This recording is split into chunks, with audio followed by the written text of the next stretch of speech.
Hello listeners, we are your co-hosts Janine Bailey and Marie Quigley for the Empower World Coaching and Leadership Podcast. Empower World brings guests who are making a difference to the world to inspire coaches and leaders who lead with mind, heart and soul. Good morning, good afternoon, good evening, listeners, wherever you are listening in the world. As you know, my name's Marie Quigley, and today we have a really exciting guest to share some information, to get to know him and his work. And I'm delighted to introduce Yannick Jacob to the Empower World Coaching and Leadership Podcast. Hello, Yannick. Hello, really nice to be here. Thank you for the invitation. Yeah, thank you for coming. And Yannick, you're an existential life and leadership coach. You're a coaching supervisor. You work at Cambridge on the faculty, a teaching faculty, and you're a positive psychologist.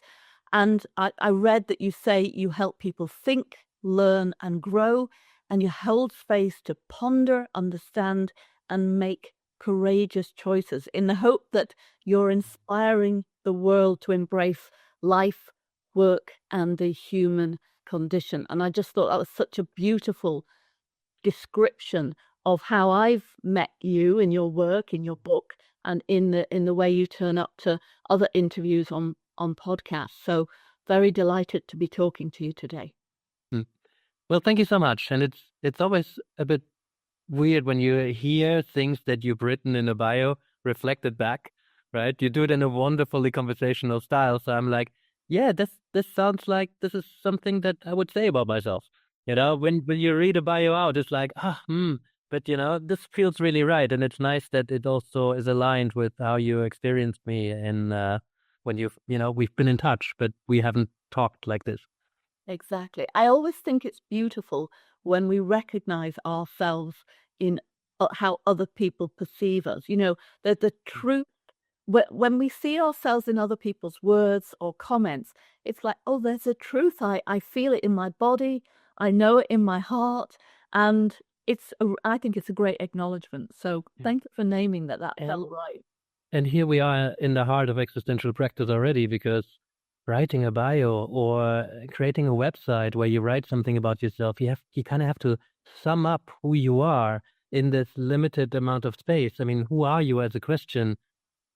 It's always evolving. It's an impossible task to put it into 100, 200 words or even into a complex website, you know, and then you need to maintain it depending on who you are becoming on a daily basis, right? So it causes a tremendous amount of anxiety for so many people to be asked to capture themselves.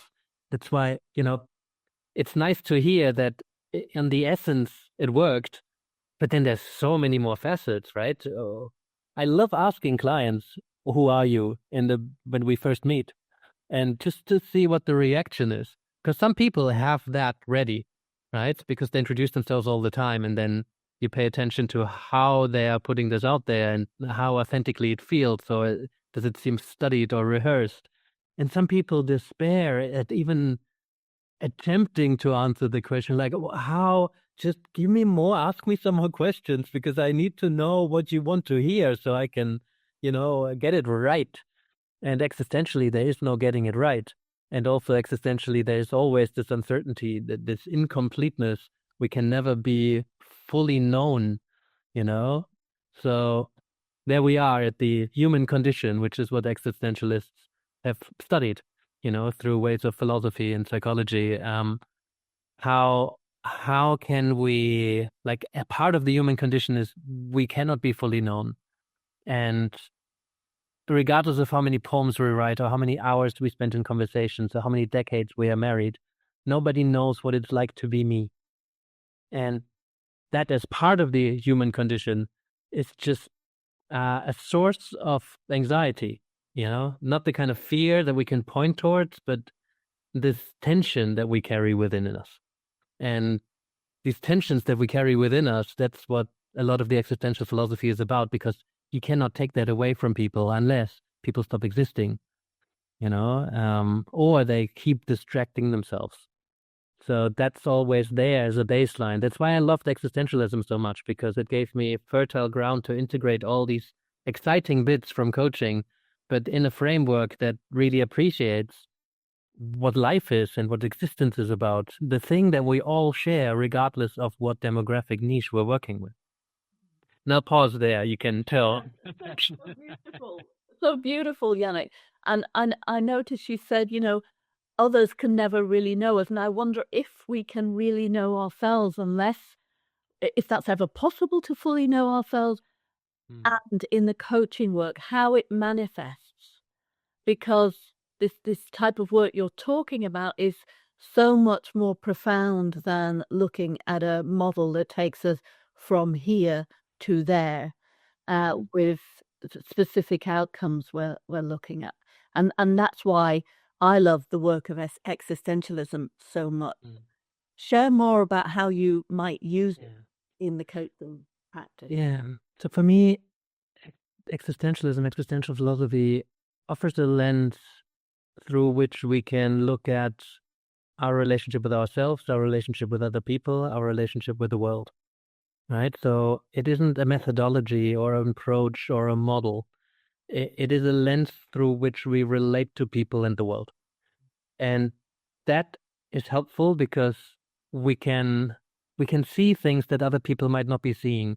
I like the lens metaphor because I used to do that in schools. I was to paint like 3 dark circles on a dark background.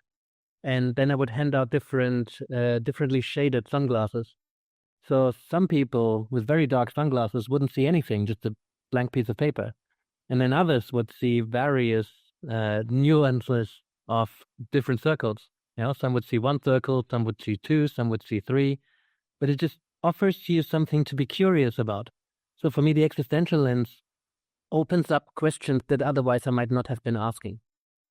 So I mentioned existentialism as kind of fertile ground to integrate. For a while in the beginning of my coaching journey, I really didn't like those models, those methodologies, those going from A to B with the set steps. Even the grow model I had my quarrels with, right? Because it felt too structured. And I didn't like structure so much, not in my life, not in my work, because conversations just are more messy. And I think that's helpful. If we're too structured, we're missing a lot of what's happening on the sidelines, which might be exactly the thing that we need to pay attention to. But with time, I stopped hating on the models, and I realized there's actually a lot of value in having a process applied well if we also have that existential lens, or maybe other lenses as well, right? It's not the only one that is valuable. But if we just adopt that existential lens, we can still offer someone a process.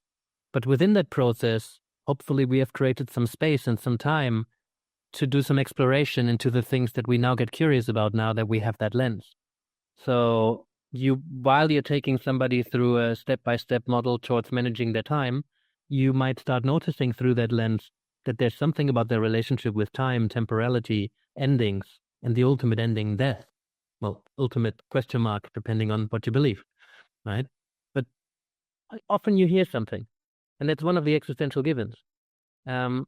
Other relationships we might notice with an existential lens is relationship with uncertainty, relationship with authenticity, relationship with freedom and choices, our relationship with meaning or meaninglessness, with absurdity or purpose, our relationship with otherness, and all the beauty and terrible things that involves the other.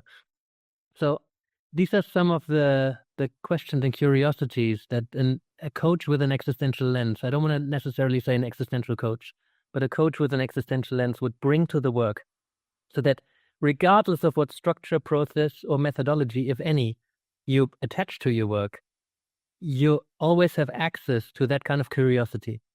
Whether it's appropriate in the moment with that particular client, sometimes it's not. You're just working on a performance issues, all that stuff around your relationship with endings or authenticity might not be something that the client is interested in, but it does give you the possibility, the option of taking this conversation maybe to a deeper level, or maybe to a more profound one, maybe change direction completely, if that would be helpful and appreciated. If you don't have that lens, you don't have that option. And for me, all of coaching is about opening up choices for people, right? maybe some coaching, it's about speeding up on the same path and just get on the motorway, get to the goal as quickly as possible.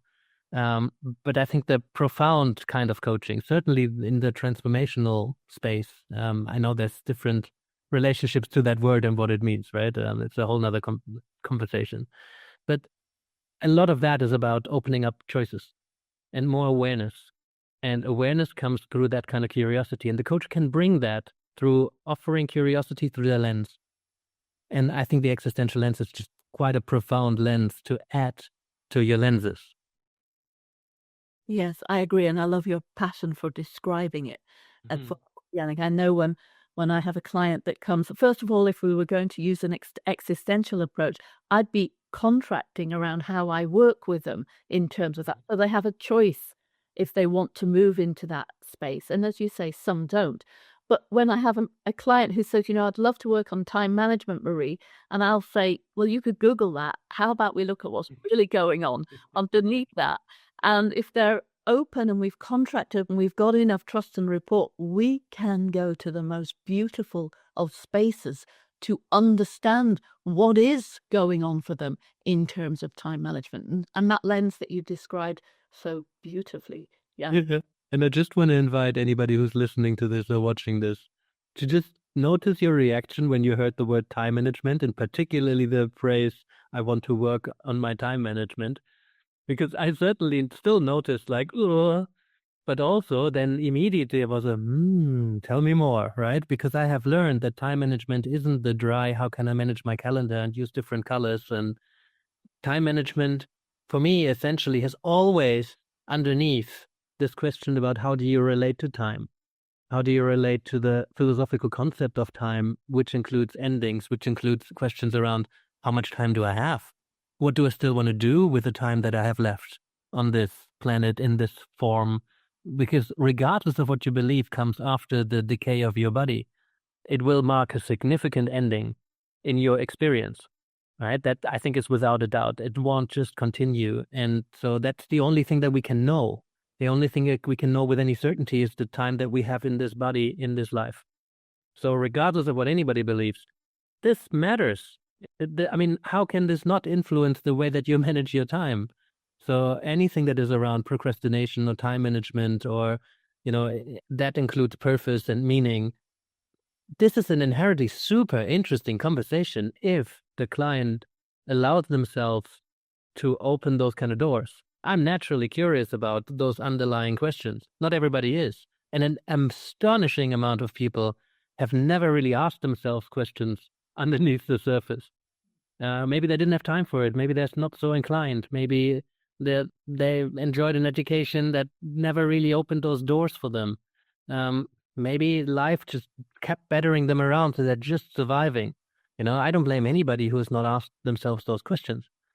But the work that happens when you do take time to pause and create space for yourself to explore what's underneath, it's marvelous, right? And so much stems from that. Because if you explore and come to some of your own conclusions of the bigger questions, they're always underneath the smaller questions. And it's not smaller questions, the more mundane sounding questions, like time management, or how can I get the next promotion, or what's the next phone I want to buy, right? The existential questions are always underneath if we pay attention to them. And I mean, I'm so bought into what you're saying, because I know I experience it in my own world when I'm able to reflect on what my existential experiences. But I'm thinking about some clients who might come to coaching, who might be sent to coaching by the organization, or might even come willingly to coaching, but think it's something different than it is. When you think about somebody working with you, Yannick, how do you address your approach and support them to get into a space where they might be willing to ask those deeper questions? Yeah, so a big theme in existentialism is responsibility, which comes with freedom, right? They're two sides of the same coin. Freedom is often seen as this beautiful, entirely positive thing that we get. But if you give people too much freedom, they often despair because you give them too many different choices. too much agency, then they're looking for something to guide them. And whenever you look for something outside of yourself to make decisions for you, to latch onto, it's what many people love to follow a leader. And we flock towards leaders to make decisions that we can say yes to, create opportunities that we can get involved in. It's because naturally we don't like responsibility, but also we want responsibility. So this is one of these paradoxes, is that you notice that some people wear responsibility like a badge of honor. They take responsibility. And some people try to push it as far away as possible because they don't want to be responsible for bad outcomes. Some people like to take more risks. So a lot of this is about responsibility. And when somebody comes to coaching, especially when they're being sent there, it's not their own agency that they want to figure something out. It's a tricky situation because they might feel that it's somebody else's responsibility that they're there. They might not own this space. And in coaching, we want them to take responsibility for their own journey and their own success and their own work, because otherwise it probably won't work. So many coaches that take responsibility for their clients, when I have coaches in supervision, they work harder than the client. I'm, reflecting that back and get very, very curious about that. I personally love it when somebody comes to coaching and they don't really want to engage in the process, because my stance is like, I don't need to engage I'm not engaging if you're not engaging, right? I'm very engaged.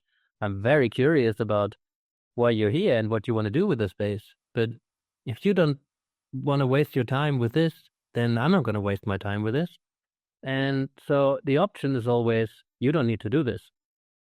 Now, if somebody doesn't want to be seen to not engage in it, then becomes a very interesting question, right? Because you want to not be seen as if you don't engage in it, but also you don't really want to engage in it. And so I'm trying to catch those signs as early as I can, so that we can have that conversation out in the open in a very honest, frank way. And then we figure out how we can make best use of our time. And usually clients come to the realization that there is something in it for them.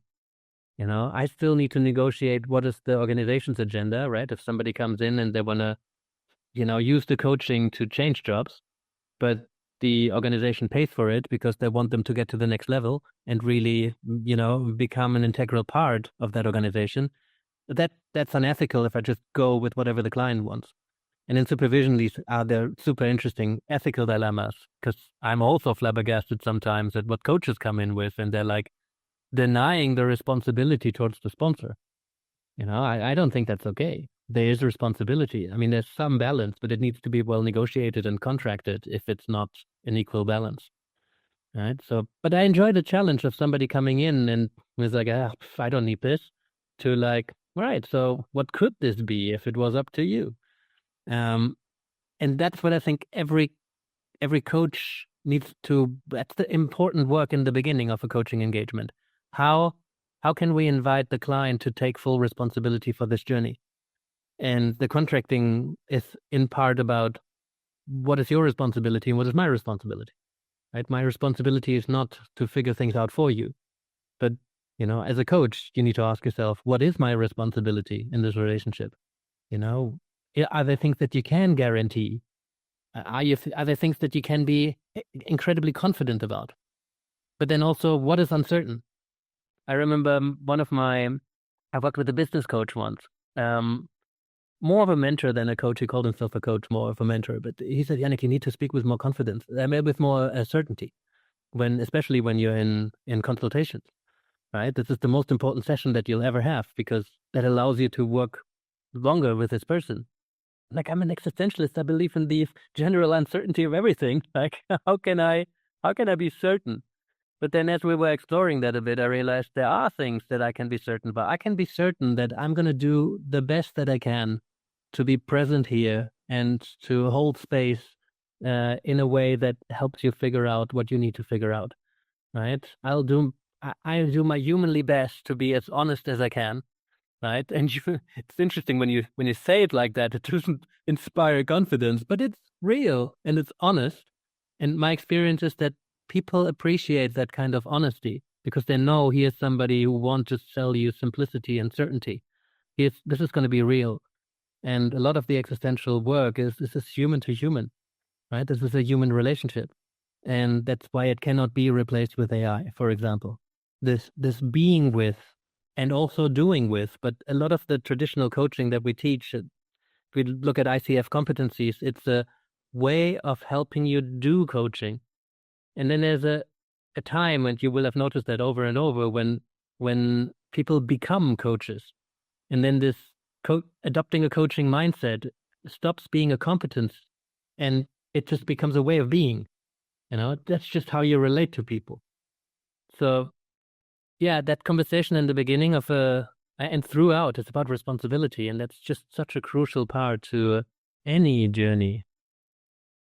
Yeah, gosh, so many deep dives we could go down there, Yannick. Yeah, where are you going to take this? Yeah. I'm actually thinking about my own journey as starting off as a coach and some of the work that I was doing for my clients instead of being who I was. And that when that shift happened to being rather than doing, how the transformation, I know it's as you said, a controversial word, but the transformation happened within me to allow myself to be fully there, present, but also to name the transparency that of things that might not happen that other people are expecting to. So I love what you say about, we can't guarantee, but we can guarantee some things, meaning I'm turning up as connected and present as I can be, as I've got other things going on in my life. We've got to consider all of that. And I'm thinking about times when I wanted more for the client than they wanted for themselves. And in that pushing and moving, how that impacted their perception of themselves. And they realized actually they didn't want what they said they wanted at all. They wanted something deeper, more profound. And that was an interesting experience to see that unfold, because whatever's unfolding in the work we're doing together is data that's interesting, isn't it? So getting that lens on, if we can move outside ourselves to see what's happening between me and you that's interesting to look at, that could relate to me, but also could relate to you. Yeah, and I love this relational way of working, and I leaned into quite quickly because I wanted this to be a relationship, and I want to use the power of being in relationship as part of the coaching.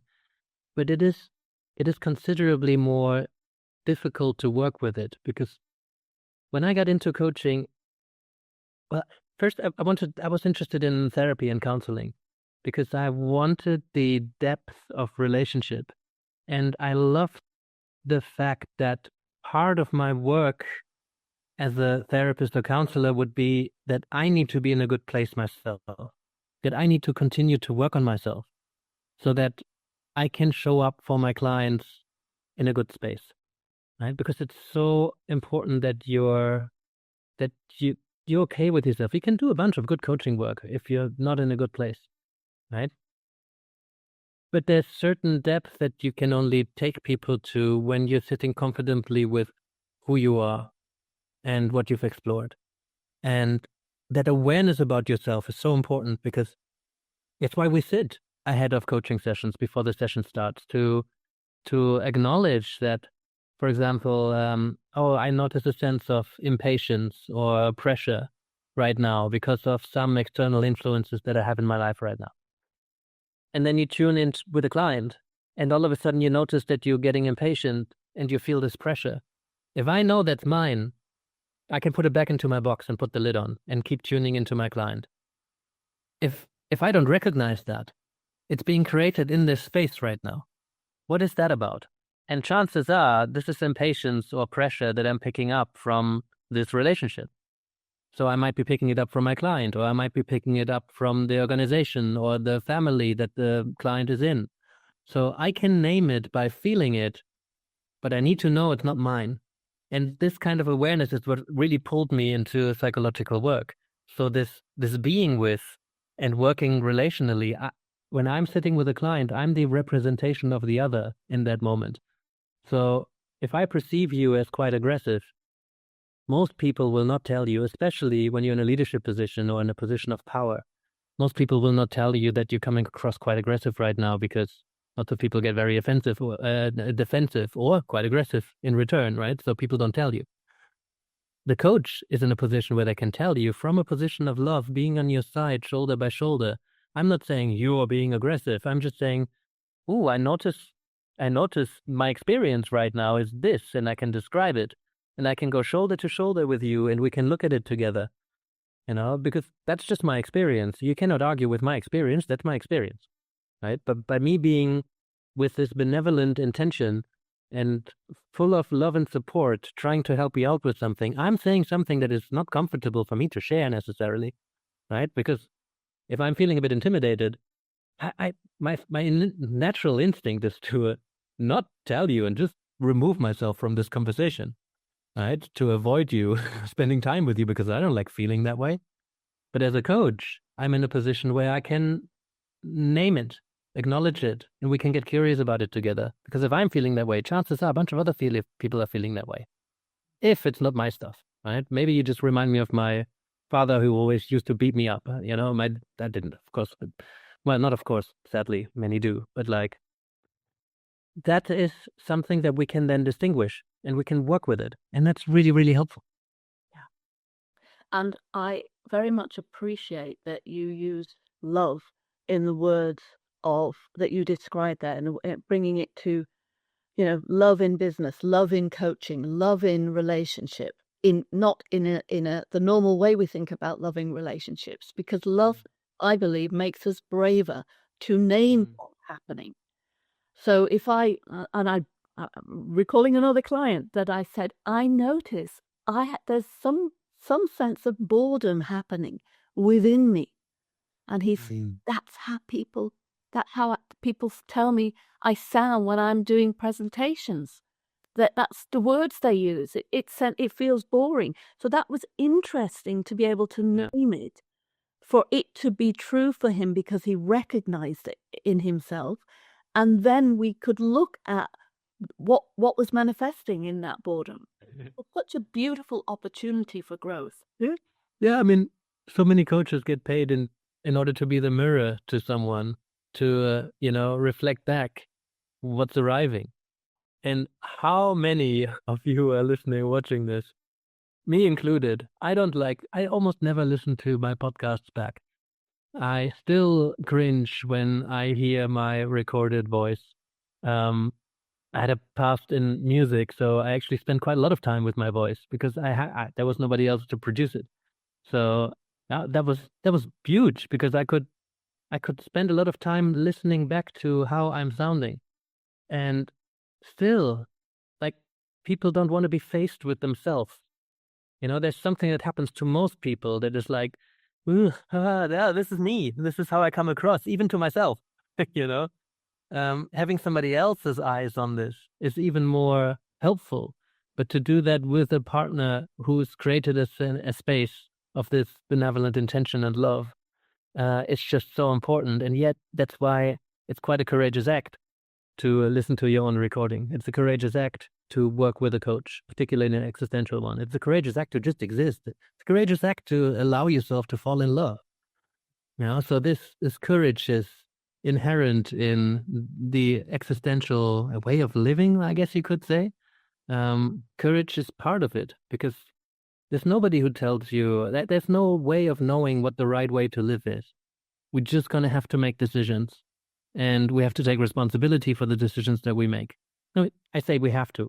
We don't have to. We can just allow ourselves to drift, and that, produced a lot of people. I used to be a drifter, a bit of a dynamic drifter. I knew this coaching, positive psychology things, that's going to go somewhere. It's probably going to stay with me.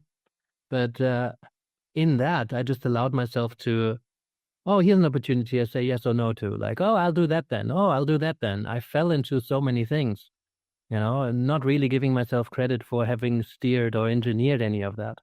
And then at some point, I decided to take a lot more intentional choices. And that created a lot, right? It created so much more focus and purpose and meaning in my life. But also it created a lot of anxiety, because now I could fail. Now it could not work out as I wanted it to. So I moved from kind of being a drifter to being somebody who's much more intentional about the choices that I create. And sometimes I still don't know how I feel about that. Now that I have a family, there's certain choices that I cannot get out of anymore. So this kind of commitment that you cannot walk back. I think a lot of people feel like that. There's certain choices that you will not be able to walk back. And so many people are feeling stuck in the choices that they've made in the past. And it can lead to a lot of resentment. So this taking responsibility for the choices you make and make choices courageously, knowing that you will never know whether choosing differently would have gone better or worse or just different. So living, just being, is a courageous act. And I think everybody can give themselves a pat on the back for just existing, because it does take courage. But then arguably there's some people who foster more courage and lean more into it than others who allow themselves to be swept through life. And again, I've been a drifter myself. I've been very happy. And I've seen people where I lived that still drift. And now they're in their 60s and they're quite happy drifting. And I think as long as you take responsibility for choosing to drift, it's a choice. What I hate is when people get to any age and they sit and they tell themselves, oh, I wish I would have been more intentional 6 months ago, 6 years ago, 60 years ago. I wish I would have taken more responsibility and had a bit more courage to make some choices that I didn't. I tried to take the easy road, but actually X amount time later, I realized it felt easier then. It's much harder now.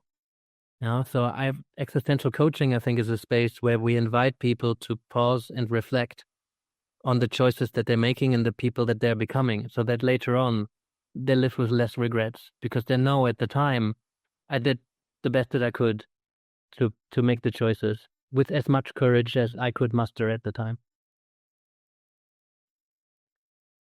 And I want to stay, I'd love to stay silent. On a podcast, it's so hard sometimes when there's silence, but I'd love to stay silent. And if I can encourage the listeners to let it sink in. Yeah, listen to that again and pause it and let it sit with you and bring your clients to mind and bring yourself to mind, bring your coaching work to mind, and think, what does this mean for me if I live intentionally? What will happen? What do I want to create? Who will I let down? And what does that cost me? So think about who I will be in all of this work if I make these conscious decisions. And when I am 60 or when I am 80, how will that impact me? What will I think about myself? And how does that little girl that I was born, or little boy that was born into the world, how do they feel about me? So many beautiful ways we can stop and reflect what Yannick has just shared, because it is incredibly inspiring and profound to think about all of that information, Yannick, that you shared so beautifully and yet in a short space of time. So please go back and listen and pause and reflect.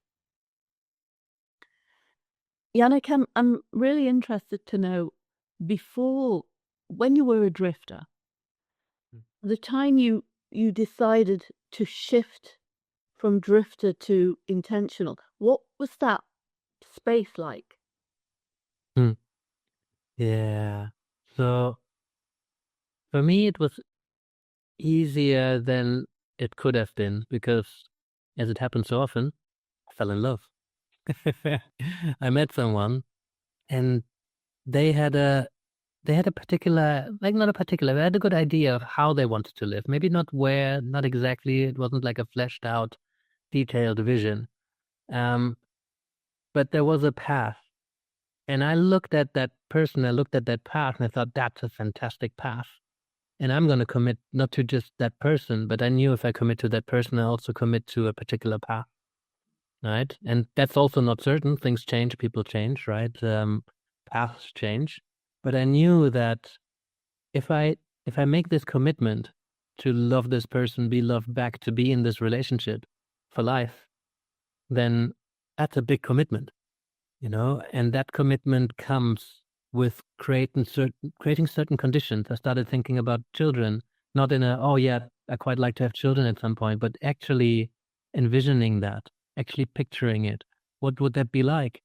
And when you start picturing things and make it come alive, and we know that in coaching, when we ask somebody about what goal they're having, they tell us usually a cognitive version of what they want.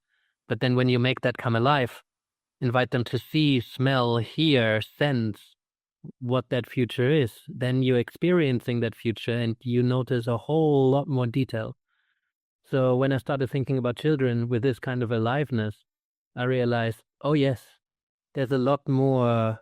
Yeah, okay. Oh, actually, you need a lot more money for children to give them the kind of opportunities, choices, agency, experiences that I would want them to have. All right. This is perhaps not just going with the flow. I'm sure it's going to work out somehow. If I don't have money, I'll just spend less money and I don't know, move house. I just keep doing whatever I want and just money doesn't really matter. So interesting relationship with money evolved because it went from something that doesn't matter to me at all to something that has to matter.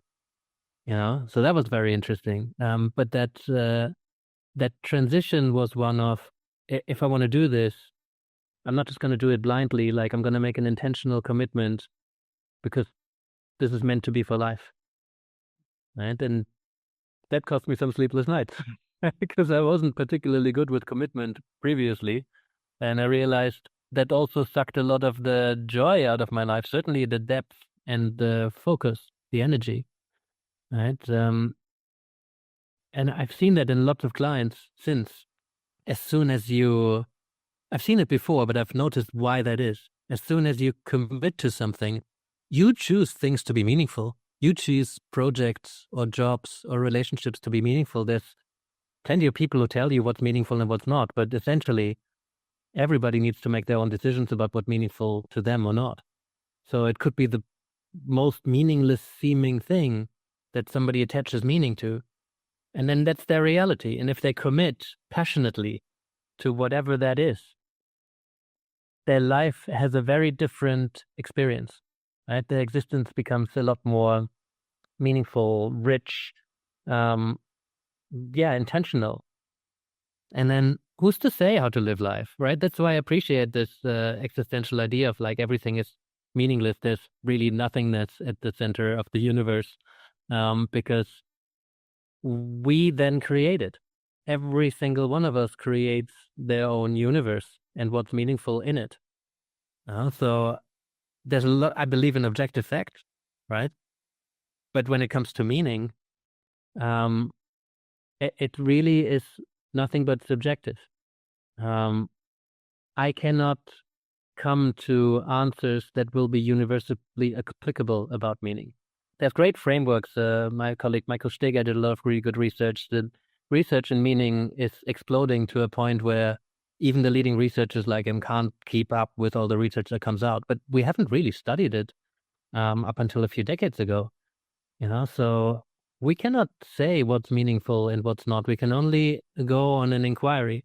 And that's what many coaches do naturally, but existential coaches do particularly, right? When somebody comes in, we explore the meaning around what that is and what it means to you. And we don't assume that things have set meanings for people, because that, again, opens up so much more choice, because we can then reposition ourselves towards what we had accepted as cultural, family narratives, work narratives. There's all these set stories that we have in our head about. Stories always create meaning. And it's helpful to hold on to it, to be given something. It feels secure and safe. We do that in parenthood, right? My daughter is 3 at the time of recording this. It's important we give them something that is set that feels safe. We need to tell kids how the world works to some extent, but then also we need to invite them to challenge that and build their own way of how the world works. And that's an intricate balance, right? Because I don't want to just rip all the meaning structures away so somebody doesn't feel safe anymore. But sometimes you ask a question and it just wiggles on the ground that they're standing on, right? I think you pull the rug out from underneath somebody's feet. And sometimes you can do that with a question. Now, how do you know that? somebody comes and tells you a narrative. It's like, whatever, X narrative. It works with everything. Well, how do you know that? Sometimes you ask the question, and that person, if they're really taking the question because they trust you, maybe they, for the first time, they start thinking about, oh, well, how do I know that? Oh, I don't actually know that. And all of a sudden they become shaky, and that's an interesting place to be in a coaching relationship, because it can lead some people to go into a free fall and fall into a deep hole, and their meaning structures are taken away. Something that they had considered as a given all of a sudden is not there anymore in the solid as they knew it, and it feels unsafe.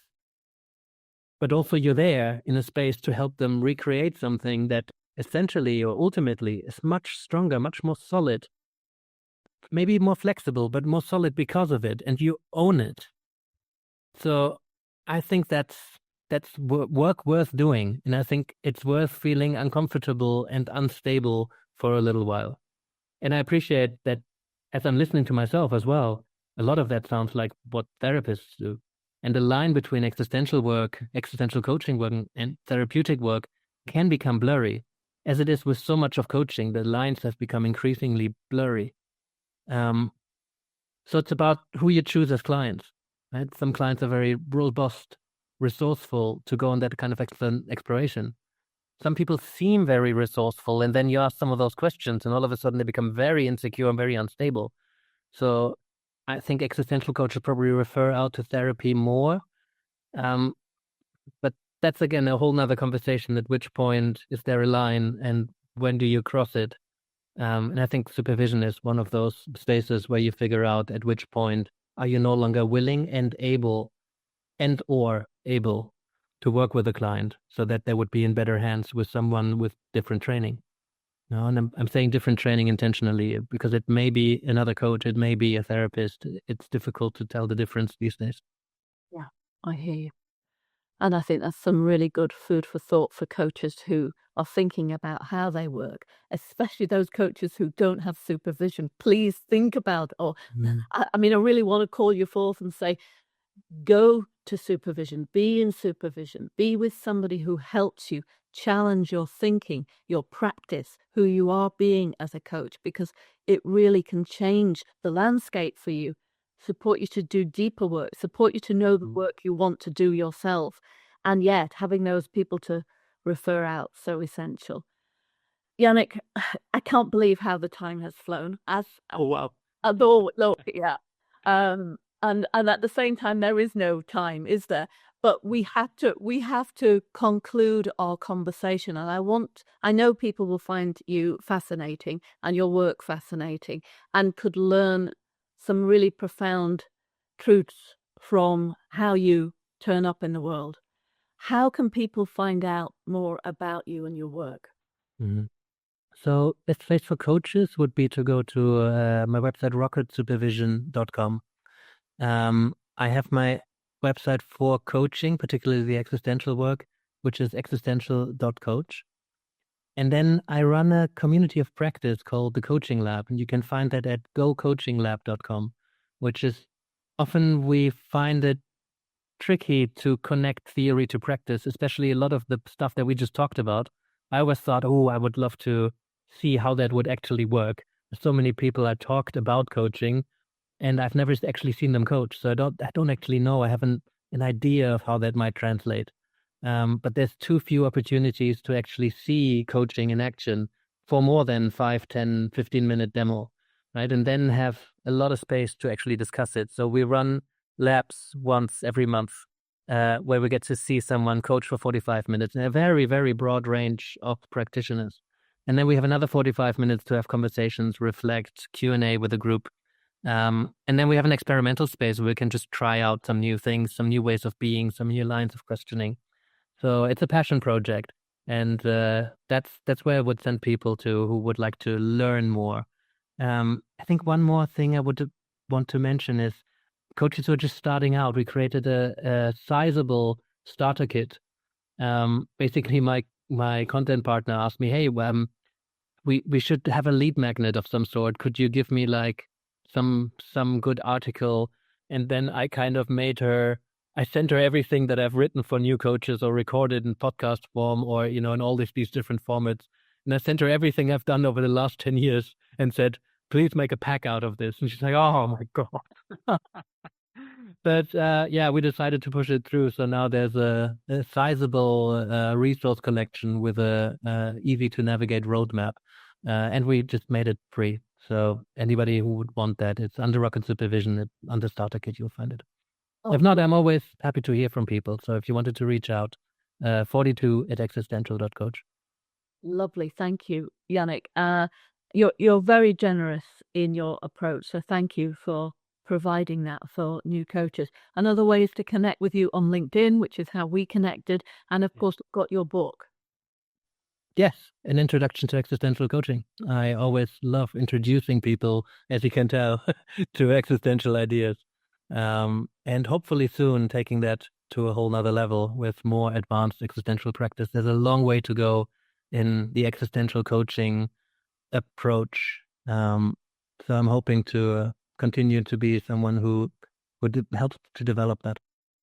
So watch this space. Indeed. Yannick, Harry, thank you. thank you so much for your time. If you could leave one thought, one sentence for listeners who are with us today or listening in at a later date, what would it be? The first thing that comes to mind is something I say quite often, which is if any of this resonates, make it swing. We learn through conversations, right? So I'll leave it at that. Lovely. Thank you. Listeners, if you've enjoyed this conversation, we'd love you to share with your community, move it around, comment on it. If you want to know more, if you want to hear more, know more about this work, if you want to have more conversations with Yannick or any other coaches out there that you can learn from, let us know. We'll make it happen. And thank you for giving us your time today. Thanks for listening. You can find out more about us on our website www.empower-world.com and on our social media networks Facebook, LinkedIn, Twitter, Instagram and YouTube. Be empowered.